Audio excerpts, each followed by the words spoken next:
কথা হলো যে দেখুন, এরা তো সবাই মিথ্যেবাদী। পশ্চিমবঙ্গের মানুষরা, যারা পৃথিবীর, যারা বাঙালি, যারা বাংলা ভাষাটা জানেন, তারা বুঝে গেছেন যে এইরকম বাংলা ভাষাতে এত মিথ্যে কথা বলার মতো সাবলীলতা আমরা পৃথিবীর ইতিহাসে কোনো মহা ঋষির মহামানুষের হয়নি যা আমাদের মুখ্যমন্ত্রী হয়েছে।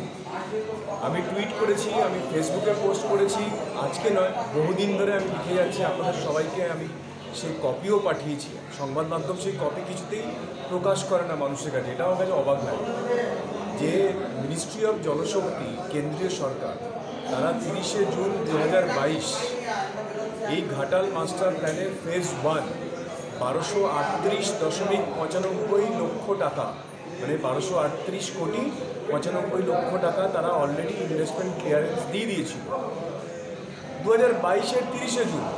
সেই নোটিফিকেশানটা আপনাদের সবাইকে পাঠিয়েছি, আপনাদের সবাইকে ব্যক্তিগতভাবে আমি হোয়াটসঅ্যাপ করেছি, আমি টুইট করেছি, আমি ফেসবুক করেছি।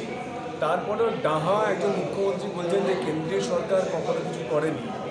এরা কাজ করতে পারে না, কারণ এদের জমি দেওয়ার মতো ক্ষমতা নেই। কেন্দ্র বলেছিল যে আমরা তো পশ্চিমবঙ্গ নিয়ে জমি অধিগ্রহণ করতে পারি না, ভারতবর্ষ হলো একটা ফেডারেল স্ট্রাকচার, কেন্দ্র এবং রাজ্য মিলে যে কোনো প্রজেক্ট করে। কেন্দ্র টাকা দেওয়ার জন্য অ্যাপ্রুভাল দিয়ে দিয়েছিল, এদেরকে বলেছিল তোমরা জমি তৈরি করো, জমি অধিগ্রহণ করে আমাদেরকে জানাও, আমরা টাকা দেবো, আমরা কাজ শুরু করব। 2022-এর পর থেকে এই যে সাংসদ, তিনি এই কপির কোনো, এই নোটিফিকেশনের কোনো উত্তর দেননি। মুখ্যমন্ত্রী কেন্দ্রীয় সরকারকে কোনো উত্তর দেয়নি, শুধুমাত্র রাজনীতি করার জন্য 2024-এ অভিষেক বন্দ্যোপাধ্যায়কে নিয়ে, মুখ্যমন্ত্রী এবং সাংসদকে নিয়ে, তাই তিনি বললেন যে 31শে ডিসেম্বর 2024-এর মধ্যে ঘাটাল মাস্টার প্ল্যান হয়ে যাবে। আজকে জুন 2025, 4টে ফকলিফট লাগিয়েছেন, সেটা হলো শুধু নদী আর খাল থেকে মাটি কেটে পাশে মাটিগুলো রেখেছে।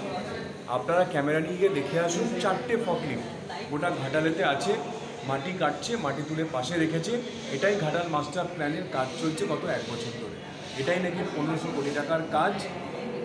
বাকিটা মানুষ দেখছে, মানুষ জলে ভাসছে, মানুষ চায়।